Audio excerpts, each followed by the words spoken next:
Cette semaine, on se trouve à Shawinigan pour le premier épisode de La Voix d'une médium, la tournée du Québec, dans lequel on vous donne une vitrine sur quelques endroits différents où plusieurs phénomènes paranormaux ont été répertoriés. Dans les dernières années, plusieurs quartiers ont changé de visage et sont peu à peu devenus l'ombre d'eux-mêmes, créant ainsi le terrain de jeu parfait pour les énergies plus sombres et la criminalité.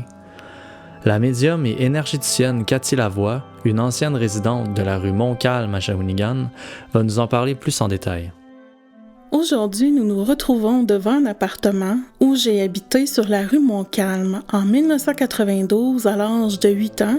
Un 1er juillet, nous avons commencé à s'installer dans un très grand 5,5 qui était un demi-sous-sol avec une cave juste pour nous. Avec un carton dans les bras, je passe la porte alors que ma mère est arrivée quelques minutes avant. En marchant vers le corridor qui mène à la salle de bain, la minuscule cuisine, et à gauche se trouve ma nouvelle chambre. Ma mère a la mâchoire ouverte et les yeux qui veulent lui sortir de l'orbite, est figée comme une statue et son regard se pose vers l'entrée du salon de son côté. Je lui souris. « Qu'est-ce qui se passe, maman? As-tu vu un fantôme? » « Ah, rien. Va déposer la boîte sur le comptoir de la cuisinette. C'est la vaisselle qui s'y trouve.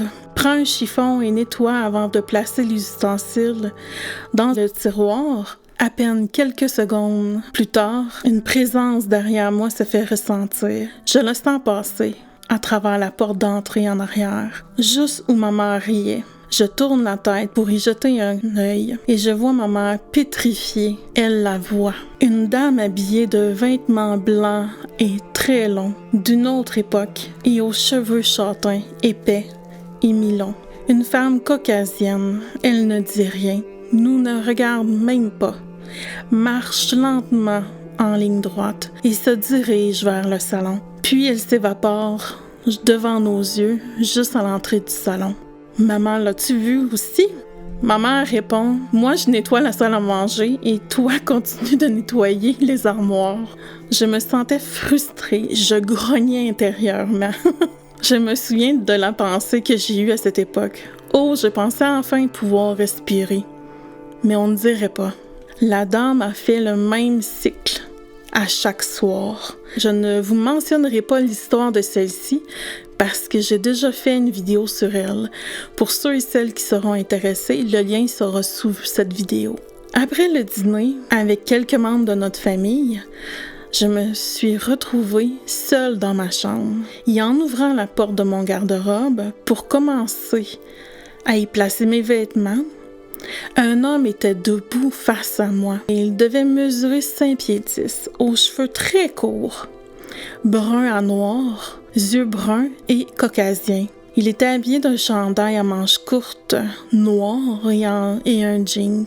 Une énergie tout autour de lui était noire, comme un nuage translucide. Par télépathie, je lui demande gentiment « Pourriez-vous partir? J'aimerais bien avancer dans le ménage de ma chambre et surtout tout placer. » Il sourit et me fait signe de la tête « Non ». Je lui réponds « OK ». Je prends le seau pour laver tout l'intérieur du placard pour pouvoir y placer mes vêtements, mes souliers, mes jeux de société et encore plus. Mais juste avant, je demande à l'archange Saint-Michael de me protéger, vu que cette énergie, je devrais passer à travers lui. La personne qui se trouvait là a failli perdre sa mâchoire en voyant l'archange Saint-Michael. À la fin de ce ménage et rangement, j'ai fermé la porte au visage de l'entité. Au fil des jours, cet homme était placé de différentes manières pour essayer de m'effrayer. Il m'observait, croyant me faire peur, mais rien ne fonctionnait. Il lui mentionnait Dieu et mon père et je suis protégée. Il devait grogner intérieurement l'un de son bord. Les 2 ans que nous avons habité là-bas, ma mère, son mari et moi, l'entité n'a jamais arrêté d'être présent. Et même après, toujours encore dans la première semaine du déménagement, rapidement nous avions terminé le haut. Mais entre les chambres, la salle à manger, ma mère est allée seule une première fois à la cave et les secondes fois, Cathy vient avec moi à la cave. L'une des fois où nous devions passer toute l'après-midi pour faire le ménage, des murs au plancher et tout devait être nickel. Surtout que ma mère, c'est une ancienne femme de ménage des résidences très huppées à Shawinigan. Disons qu'il fallait que tout soit clean up. Mais j'avais demandé quand même par curiosité, pourquoi maman, tu n'arrives pas à descendre seule? Oh, laisse faire, tu ne comprendrais pas. Tu parles à la fille qui voit les morts, hein? Toi, c'est toi et moi, je n'ai pas tes dons. Puis laisse faire la puce. J'ai agacé fort ma mère avec l'établi et avec tous les outils que ma mère avait, marteau, clous, etc. Je voulais absolument, même à mon âge, travailler le bois et faire des petits bricolages. Si tu restes prudente, oui, aucun problème, mais aucun outil électrique. Clous, marteau, planche, vis et tournevis, mais rien d'autre. Sauf que pendant qu'on était en train de discuter, sous les marches s'y trouvaient 3 âmes qui se promenaient amplement dans la cave durant notre ménage. L'un passait à travers les murs, l'autre me fixait avec une énergie noire, puis le dernier tournait autour de ma mère ou montait les marches sans aller plus loin. Simone, qui est décédée en 1989, et qui est ma grand-mère maternelle, venait et repartait. Plus que le temps s'écoulait, plus que l'énergie devenait dense et de nouvelles âmes se trouvaient refuge. Je me souviendrai toujours de ma mère qui était dans le fond, tout proche d'un mur en ciment, avec 2 lignes de boîtes de carton entr'ouvertes, son souffle devenu court et saccadé, une main sur sa poitrine. Cathy, j'ai de la misère. Je sens que nous ne sommes pas seuls. J'éclate de rire. Ne fais pas l'enfant, la mère. Respire et expire et tout va bien aller. Avec un faux sourire, elle me sourit. Elle continue de placer les articles divers sur les tablettes. Elle regarde un peu partout, entre-temps. Je voyais bien que nous n'étions pas seuls. J'essayais de ne pas tenir compte des hommes qui s'y trouvaient autour de nous. Malheureusement, peu de temps après, elle a flanché. « Ah ben là, j'en ai ma claque, Christy. Que je déteste cette cave-là. J'en ai visité dans ma vie, mais celle-là me fout les boules. » En se dirigeant toutes les deux vers les marches, j'ai laissé passer ma mère parce qu'une âme négative se trouvait. L'homme avait essayé d'empoigner la cheville de ma mère. Et avec moi, j'ai senti un sourire malsain et vu sa main qui s'approchait de ma cheville. Et j'ai sauté 2 marches pour arriver plus vite en haut. Et ma mère me dit « Barre cette porte. Seigneur, je n'irai plus. Ce sera toi qui iras, Cathy. Tu es habituée aux esprits. » Ah, c'est gentil, ça, pour moi. Vous vous doutez que le soir, je n'étais jamais tranquille, tant l'entité dans le garde-robe sortait, ou pas, pour essayer de me faire peur, faisait le tour de mon lit. Je ne pouvais avoir normalement entre 2 à 18 âmes dans ma chambre qui se déplaçaient, passaient à travers mon lit. Et tant d'autres qui étaient à l'extérieur de ma chambre, dans le corridor, juste devant ma porte. Donc, des fois, il pouvait y avoir une 30aine d'âmes. Dès que j'avais un pied, une jambe à l'extérieur des couvertures, un bras, une main, automatiquement, on me touchait. Ou on me serrait fort pour me faire mal. J'ai connu là-bas le lit qui tremblait légèrement. Pas comme dans les films de possession, mais vraiment un petit tremblement qui était très, très léger, mais je le sentais vraiment. Des visages un peu trop proches du mien, des âmes suspendues au plafond. D'autres étaient habillés à des siècles auparavant et le reste du temps, c'était dans les années 60, 70 à aujourd'hui. Je n'étais pas impressionnée, c'était normal pour moi. Fin avril 1993, à l'approche de la fête des mères, je venais d'écouter Les Simpsons. Homer qui avait fait une étagère à épices pour Marge.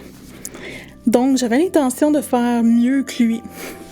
Un bon dimanche, après le déjeuner, je débarre la porte de la cave et en l'ouvrant, j'entends ma grand-mère maternelle. « Simone, sois prudente, ma chérie. Bien sûr, je ferai attention. » J'allume la lumière sur le côté et je vois un bras sorti de nulle part apparaître à travers 2 marches de la cave. J'en ai pas fait un cas au niveau du bras. J'ai juste fait attention pour ne pas débouler les marches. Je tenais fermement la rampe. Je regardais le cadran qui faisait face à moi. Au bout de 20 minutes, j'ai senti une énergie beaucoup plus lourde derrière moi. En déposant mon marteau à droite sur l'établi, tout en regardant et admirant mon chef-d'œuvre, qui était un peu différent de celui que j'avais imaginé, quand soudain Simone me crie « Tourne-toi immédiatement ». J'ai juste le temps de me tourner la tête vers l'arrière pour voir mon marteau voler et atterrir sur le mur devant moi. J'ai pu sentir le souffle qui avait fait en passant trop proche de mon visage. Une âme extrêmement sombre qui ne pouvait pas être un esprit, mais un démon. Nul autre que celui qui est mentionné dans la Bible. Un sourire démoniaque, des yeux noirs, des dents dégueulasses. Salope, tu t'en es sauvé cette fois-ci. Tu es mieux de ne pas faire ce que tu es venu faire ici. Il éclata de rire et j'ai placé le marteau rapidement sur l'établi et pris ma création, la serrant dans mes mains. Et Lucifer flottait au-dessus du sol et m'a vraiment poursuivi. En une fraction de seconde, il était déjà derrière moi, en haut des marches. J'ai tout de suite refermé la porte et je l'ai barrée aussitôt. Je savais clairement que de l'autre côté de la porte se trouvait face à face à moi d'une certaine façon ce démon-là. Ma grand-mère Simone me parlait par télépathie. Ne t'en fais pas, tu es en sécurité, mais ne retourne plus pour un bon moment dans la cave. L'archange Michael y était aussi, mais dos au frigo. Tu es protégée, ma belle. Mais c'est quoi cette connerie-là? Ah, puis laissez faire tous les deux, je sais qui c'est, mais c'est vraiment quelque chose que je pensais pas de vivre un bon dimanche matin, qui devait être tranquille et en paix pour pouvoir travailler l'établi que je voulais faire pour Denise. Malheureusement, le jour J était arrivé.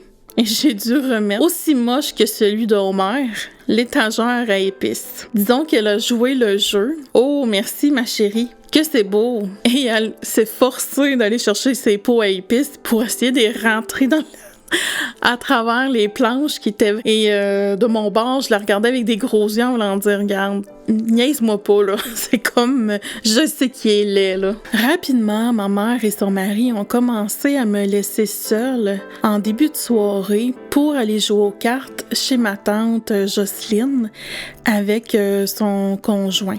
Très rapidement, j'ai eu la piqûre des jeux vidéo. Comme tout le monde, dans les années 80-90, c'était le Nintendo. Ma mère part avec Derek.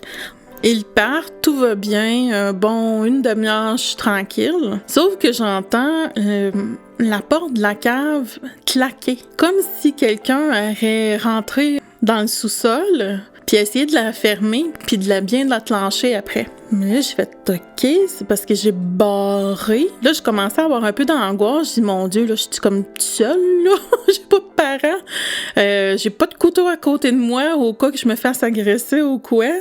Ou pour des voleurs ou autre. » Là, j'étais en mode un peu panique du côté physique.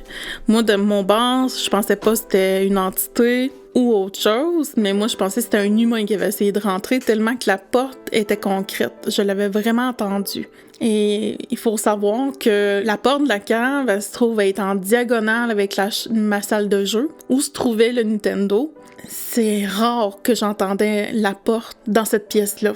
Pour que je l'entende, c'est que le son il était vraiment fort. J'entends des gros souliers qui ressemblent à des sabots monter les marches, mais un pas lourd. Chaque pas, je les entendais comme s'ils étaient dans ma pièce. Là, je mets pause mon jeu vidéo et j'entends un souffle fort et un grognement fort. Je me lève, je passe le petit corridor, je vais m'asseoir sur mon divan dans le salon et il y a l'archange Michael dans le coin à droite, proche de la porte d'entrée, d'en avant, qui me dit « Tout va bien, ne le regarde pas dans les yeux. » Là, j'ai dit « Qu'est-ce que tu veux dire « Tout va bien » et ne le regarde pas dans les yeux? » J'ai dit « C'est-tu un humain ou c'en est pas un? » C'est impossible. M'en disant « C'est impossible », je vois par télépathie que Lucifer passe à travers la porte et je vois ses pieds qui sont en sabots et j'entends les pas de plus en plus forts et venir vers moi. Il se place de côté à moi, dos au mur. Moi, je suis à même pas 30 cm entre lui et moi. Et j'ai carrément un blocage. Je fais comme, de un, c'est pas un humain. Phew! Je suis safe là-dessus. J'ai dit, faut pas que je le regarde dans les yeux. Et mes énergies gonflent, mais je tremblais. Pas de peur, mais de courage, on va dire. Et je gonflais mon énergie. On était en bataille énergétique. Lui, il essayait de mettre de l'énergie noire dans mes énergies. Et moi, je reculais ces énergies noires. C'était un combat qui était pour moi une première fois aussi fort, aussi inimaginable aussi. C'est vraiment comme dans des dessins animés qu'on peut voir aujourd'hui, que le blanc puis le noir se poussent l'un et l'autre. Ben, c'est exactement ça que je voyais concrètement. Toujours habillé en noir, cette fois-là. Vraiment tout en noir. Son sourire malsain encore, je n'ai pas regardé, je ne lui ai pas parlé. Parce qu'il faut savoir aussi que quand on voit un démon, peu importe lequel, on ne lui parle pas, on fait sa bulle de protection encore plus et on fait en sorte de pas le regarder dans les yeux. Tu vas pas être une statue si tu fixes ses yeux, c'est pas ça, c'est juste de pas lui donner le pouvoir de. Et mon but, c'était de pas lui donner ce pouvoir-là. On a été un à côté de l'autre un bon 5 à 10 minutes, je sais pas, le temps s'est figé. C'était silence mort. J'entendais plus la voisine d'en haut, plus rien. Et je me sentais vraiment dans un espace-temps qui était pas le mien. L'archange Michael, il me félicitait. T'es bonne, Cathy, t'es capable. Inquiète-toi pas, il y aura rien qui va t'arriver. On te protège, on t'aime, tu le sais. Je leur disais par télépathie, oui, je sais, mais je vous remercie beaucoup. Ce démon-là fait le tour, fait un demi-tour, sincèrement, sur lui. Refait le chemin à l'envers. Autant les pas s'éloignaient. J'avais l'impression que c'était des pas qui étaient pour rester toute ma vie dans ma tête. Et heureusement, je les entends plus. Je suis rendue à 41 ans et je les entends plus, ces pas-là. Mais j'avais peur d'avoir cette impression-là, de toujours les garder en tête, parce que c'était vraiment fort et concret, là. Tu sentais même la vibration à chaque pas qu'il faisait. Je me lève, je fais comme, il faut que j'appelle ma mère. Ma mère a été une confidente depuis toujours, depuis que je suis petite, depuis que j'ai 4-5 ans, surtout après le décès de Simone. Et j'avais juste hâte et de lui faire savoir, c'est quand tu t'en viens pour que je te raconte qu'est-ce qui est arrivé. Mais lorsque j'ai pris le combiné, il n'y avait pas de tonalité. Il faut savoir qu'à l'époque, il n'y avait pas de cellulaire et pas de Padgett non plus. Donc, c'était des bons vieux téléphones qu'on branchait au mur.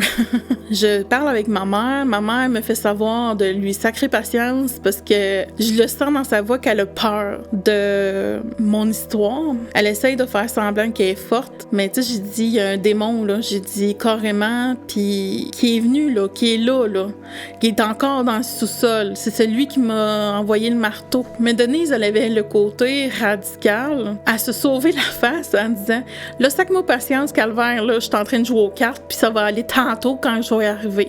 Je faisais, Mais là, j'ai vraiment trop hâte de te raconter toute mon histoire au complet. Elle dit, tu me diras tantôt, là. Et elle me raccroche la ligne au nez. Mais j'ai eu beaucoup de difficultés à voir la tonalité. J'ai dû parler par télépathie à Lucifer pour lui dire, là, calvaire, tu me donnes la ligne, c'est important. Ici, c'est la maison de Dieu. Tout ce qui n'est pas Dieu n'est pas permis. Ce truc-là et cette phrase-là, en réalité, vous pouvez la nommer quand vous vous sentez pas en sécurité à la maison. Il ne faut pas la dire sur un ton de violence. Moi, je l'ai mis sur un ton d'autorité. J'ai été capable de parler avec ma mère après ça. Donc, mais c'est toujours important de faire une bulle de protection tous les matins. Puis, vous allez voir à travers d'autres vidéos que je l'enseigne, cette bulle-là.